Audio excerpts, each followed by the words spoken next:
Mateo 15, a ver si sé que soy el pesado de estas cosas, pero es que creo que es importante insistir en ello para tratar de situar bien el texto que leemos, que estudiamos. Yo no puedo coger Mateo 15 y sacarlo, ¿no? Y quedarme con que son historias cortitas.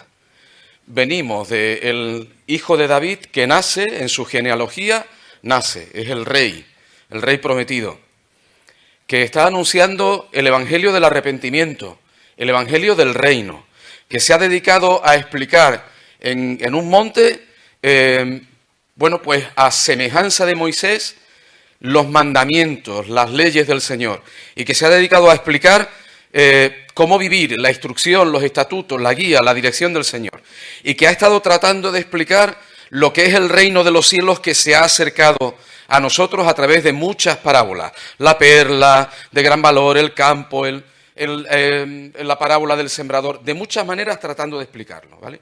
Y entonces llegamos aquí, después de la alimentación de, ¿cuánto eran? 5.000, sobraron 12 canastas. Bueno, después de aquello nos encontramos con, pues, algo que se viene repitiendo desde el capítulo 3 o el capítulo 4, si no recuerdo mal, ¿vale? Y es poner a Jesús en situaciones comprometidas. En este caso dice el versículo 1 del capítulo 15 que se acercaron a Jesús ciertos escribas y fariseos de Jerusalén, diciendo, Jesús está en el norte. Estos hombres se han desplazado hasta donde está Jesús, al norte de Palestina. Han ido a su encuentro desde Jerusalén. Y la pregunta es, ¿por qué tus discípulos quebrantan la tradición de los ancianos? Porque no se lavan las manos cuando comen pan. Bien, vamos a explicar esto un poquito. No se trata de lavarse las manos en plan higiénico antes de comer, sino de un lavado ritual para evitar que impurezas entraran en aquellos hombres. Era un lavado ritual que en muchos casos se repetía de una manera incluso obsesiva. Hoy diríamos que estaban rozando un TOC, un trastorno obsesivo compulsivo. Lavarse las manos casi una vez detrás de otra con el fin de que las impurezas no entraran en ello, ¿vale? Y entonces, esto lo he dicho en alguna ocasión, eso en mis clases significa contar un chiste. Bueno, seguimos adelante. Estos hombres, ¿por qué hacían eso? Por tradición. Pero eso es del pasado, ¿verdad? Hoy en día no hacemos cosas por tradición. Bueno, un servidor ha escuchado decir aquello de nosotros lo hacemos de la manera en la que nos enseñaron de forma tradicional y esa es la forma en la que nosotros lo hacemos habitualmente. Con lo que quiero decir con esto es que miramos a los fariseos muchas veces juzgándolos y no aprendiendo la lección. Y la lección es que nosotros podemos convertirnos en fariseos o tener actitudes farisaicas sin darnos cuenta, atándonos a cosas que no están en la palabra del Señor. Tienen aspecto espiritual, pero no están en la palabra del Señor tal cual. Mi padre necesita ayuda, yo le voy a decir, mira, papá, esto con lo que yo te podría ayudar no te lo puedo dar porque eso es mi ofrenda al Señor, así que no te lo puedo dar. Con eso hemos cumplido, ¿vale? Con eso estoy justificado. Ellos estaban dispuestos a romper lo que estaba en la ley por la tradición. Y una de las cosas que en esta mañana un servidor quisiera destacar es que el reino de los cielos no es tradición. El reino de los cielos no es tradición. El reino de los cielos es la palabra de Dios. Lo hemos escuchado. No solo de pan vivirá el hombre, sino de toda palabra que sale de la boca del Señor. Lo mismo que dijo el Señor Jesús cuando fue tentado en otra ocasión por Satanás en el desierto. Aquí no nos lo dice, pero el Señor Jesús está siendo tentado otra vez. Y su respuesta es la palabra de Dios.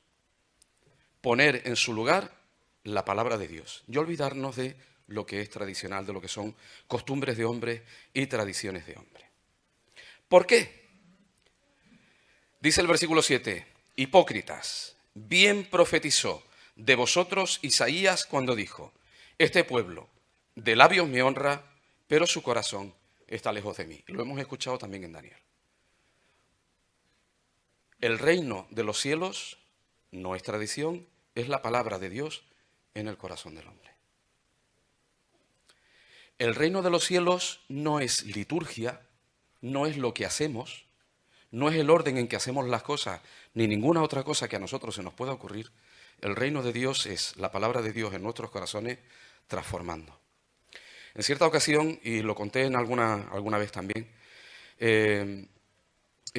intentando retomar los caminos del Señor, fui a cruzar un paso de peatones. Y cuando fui a cruzar ese paso de peatones, venían dos coches. El primero me esquivó a duras penas. Yo pude pegar un salto, pero justo detrás venía otro que venía sin mantener la distancia de seguridad y a gran velocidad en una zona en aquel momento de 50. Y pude esquivar al segundo también. Me di la vuelta y lo que salió por mi boca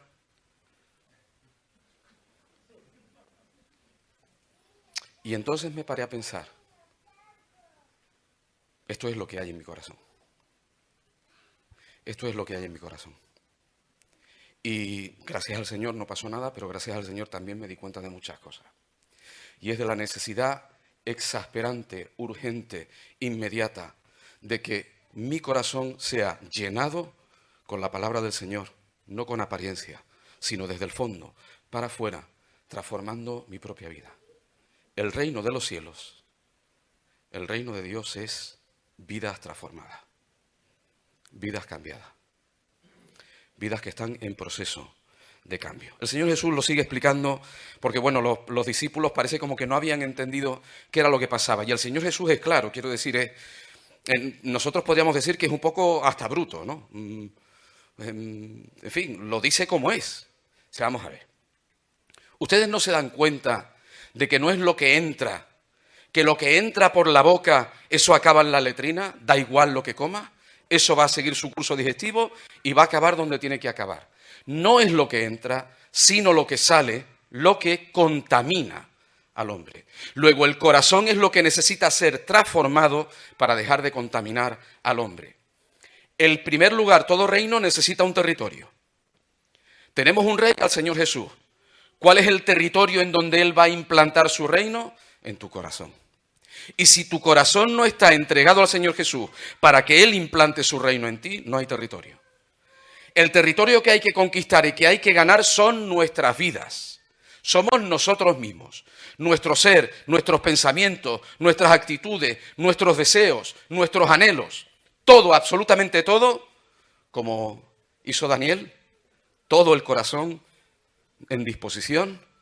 Ahí lo tienes, necesito de ti, anhelo de ti, te tengo que buscar de la forma más intensa que puedo. Eso es donde el Señor Jesús establece su reino. Y tenemos un rey, que es el Señor Jesús. Dice, del corazón salen los malos pensamientos, los homicidios, los adulterios, las fornicaciones, los hurtos, los falsos testimonios, las blasfemias. Estas cosas son las que contaminan al hombre, pero el comer con las manos sin lavar no contamina al hombre. Y son de esas cosas de las que tenemos que huir porque nuestro corazón está en tendencia hacia estas cosas. Y es de estas cosas de las que tenemos que huir. Y tenemos que suplir esas cosas, tenemos que cambiar esas cosas por única y exclusivamente la palabra de Dios. Ahora entra una segunda parte a partir del versículo 21, que, a ver, creo que es muy interesante, pero podríamos quedarnos con algo solo aparente, ¿no? Como un suceso que sucede con una mujer, valga la redundancia, con una mujer extranjera que no es judía, y podríamos quedarnos como con algo anecdótico, como algo que no tiene importancia. Sin embargo, en lo que hay en la Escritura y en este Evangelio de Mateo, no hay nada que esté puesto de forma anecdótica. No hay nada que esté puesto de forma casual. Pasaba por allí una mujer y sucedió esto, después de lo que pasó con los fariseos y con esta gente. Dice que el versículo 21 dice que saliendo Jesús de allí se fue a la región de Tiro y de Sidón, se fue aún más al norte. De hecho, se fue a la zona en donde, estaban los asirios, el Creo que Tiro y Sidón hoy en día son Líbano, me parece. Está por aquella zona, más al norte de lo que es la tierra de Palestina. Bueno, pues se fue. Y dice que he aquí una mujer cananea que había salido de aquella región, clamaba, diciéndole, Señor, hijo de David, ten misericordia de mí, mi hija es gravemente atormentada por un demonio. Y esto parece como cualquiera de los otros encuentros que hemos tenido, que hemos podido ver en este evangelio y en los otros evangelios. Segunda de Samuel, capítulo 7. Vamos a hacer un pequeño recorrido en algunos textos. Segunda de Samuel, capítulo 7, creo que es el versículo 11, a partir de ahí. Dice, profecía a través de Natán de Dios para el rey David. Dice, cuando tus días sean cumplidos y duermas con tus padres, yo levantaré después de ti a uno de tu linaje, el cual procederá de tus entrañas, y afirmaré su reino. Él edificará casa a mi nombre, y yo afirmaré para siempre el trono de su reino. Y está hablando en parte de Salomón, y está hablando en parte, y esto lo sabían muy bien quienes leían la Escritura, está hablando en parte de algo que tenía que suceder en el futuro. Aquella mujer le estaba diciendo a Jesús, tú eres el rey prometido a David. Tú eres ese Señor, hijo de David, que tiene que venir a establecer y edificar casa y reino. No es solo una expresión, sino que es un reconocimiento. Y por si había duda, Jesús no le respondió, no le hizo ni caso. Entonces los discípulos, como estaban, en fin, la mujer molestaba. Como estaba la mujer molestando, dice, no soy, despídela, porque da voces detrás de nosotros. Y dice que él respondió diciendo, no soy enviado sino a las ovejas perdidas de la casa de Israel. Y estas ovejas perdidas son los no creyentes. Ezequiel capítulo 34, versículos 22 y 26. A partir del 22 dice, yo salvaré a mis ovejas y nunca más serán para rapiña, y juzgaré entre oveja y oveja, y levantaré sobre ellas a un pastor, y él las apacentará a mi siervo David. Él las apacentará y él les será por pastor. Yo, Jehová, les seré por Dios, y mi siervo David, príncipe en medio de ellos. Yo, Jehová, he hablado. Versículos 30 y 31. Y sabrán que yo, Jehová, su Dios, estoy con ellos, y ellos son mi pueblo, la casa de Israel, dice Jehová el Señor. Y vosotras, ovejas mías, ovejas de mi pasto, hombres sois, y yo, vuestro Dios, dice Jehová el Señor. No era casualidad que el Señor Jesús estuviera al norte de Palestina. El Señor Jesús estaba en búsqueda de aquellas 10 tribus que habitaban en el norte, el reino del norte. La casa de Israel, la casa de Judá al sur, la casa de Israel al norte. Jeremías capítulo 50, versículos 4 y 6.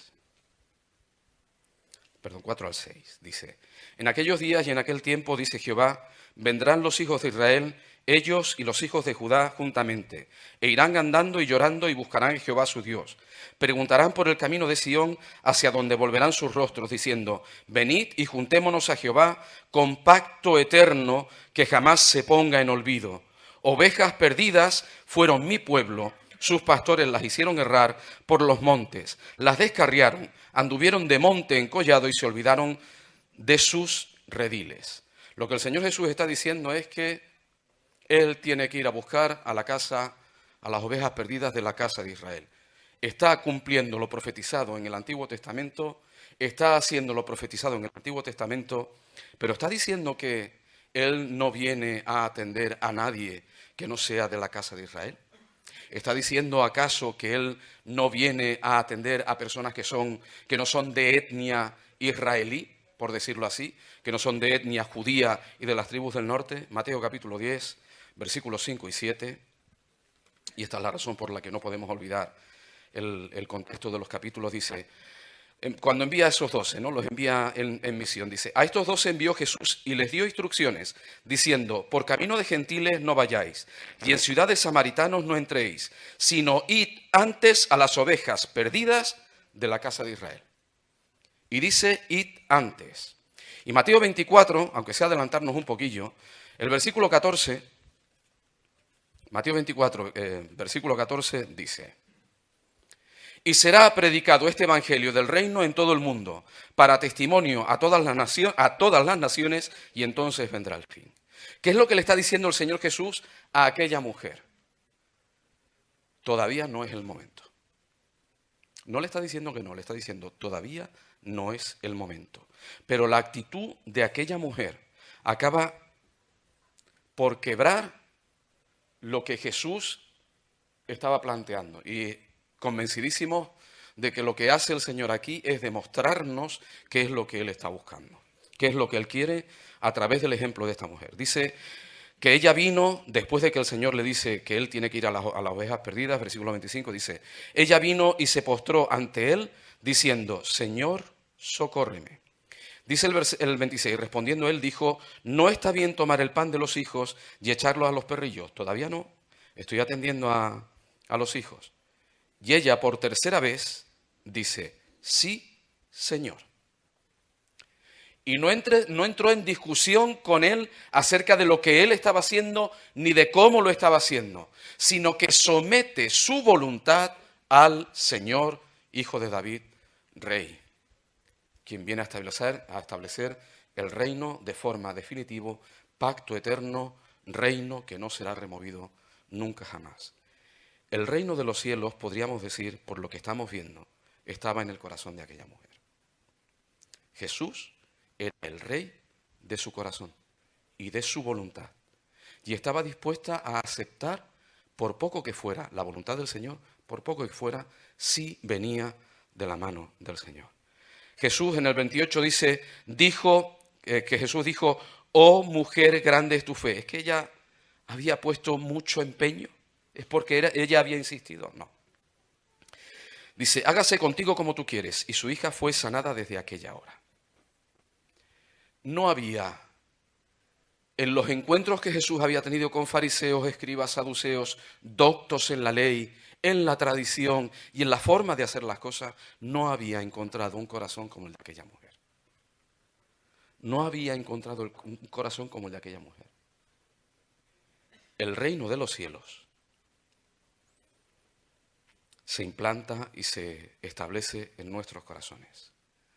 Después el 29 dice que Jesús sanó a muchos, y esto creo que es muy interesante y también merece la pena recalcarlo un poco.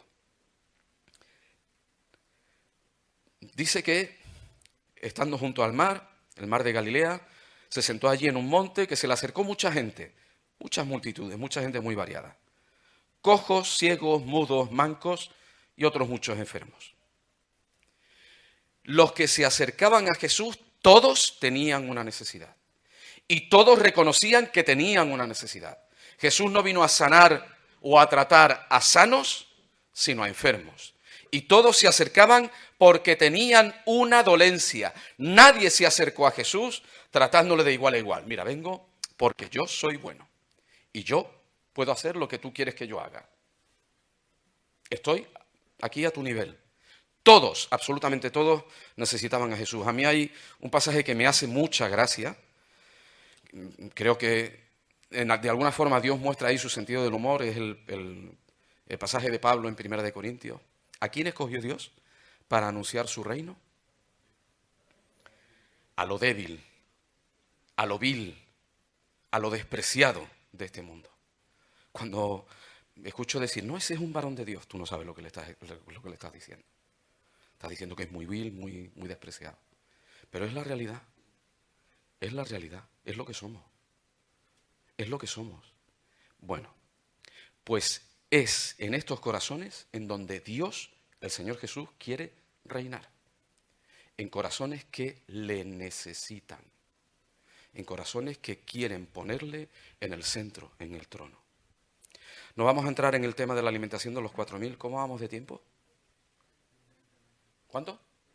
20, pues. No vamos a entrar en el tema de la alimentación de los 4.000, pero simplemente a modo de conclusión. No puede ser casual que haya la alimentación de 5.000 y que veamos un hecho que se vuelve a repetir algún sentido tiene que tener y algún significado tiene que tener, pero hay que buscárselo. El reino de los cielos se ha acercado. El reino de los cielos está aquí. La semana que viene, en Mateo 16, vamos a ver un momento, una afirmación y una palabra que se utiliza por primera vez en el Nuevo Testamento. La palabra que nosotros tenemos puesta aquí en el cartel, la palabra eclesía. Sobre esta roca edificaré mi iglesia. El Señor Jesús no está edificando una casa nueva aparte de lo que estaba profetizado. Está cumpliendo la profecía a rajatabla del Padre. Aunque la palabra aparezca nueva, pero el hecho de la construcción, de lo que se está edificando, de lo que se está construyendo en el fundamento del Señor Jesús, es lo que Dios prometió en su palabra desde por lo menos Jacob a Efraín. Todas las naciones, a todas las naciones. Dios tiene un solo pueblo, Dios tiene una sola casa, Dios trata con una sola nación, con un solo reino. Nuestra oración, nuestro deseo, nuestro anhelo es que el Señor nos edifique en su palabra, pero que nos edifique no de forma individual solamente como piedras vivas, sino que nos edifique a cada uno en la posición, en el lugar que en su casa, en su reino, Él tiene destinado para nosotros. Que en nuestras luchas, en nuestros anhelos, en nuestras necesidades, tengamos la conciencia cierta de que Él atiende nuestra petición, no porque merezcamos recibir su atención, sino porque hemos rendido nuestros corazones en disposición de decirle: tú eres el Señor y Rey de mi vida. Haz lo que tengas que hacer. Que a Él sea la gloria siempre, en todo momento.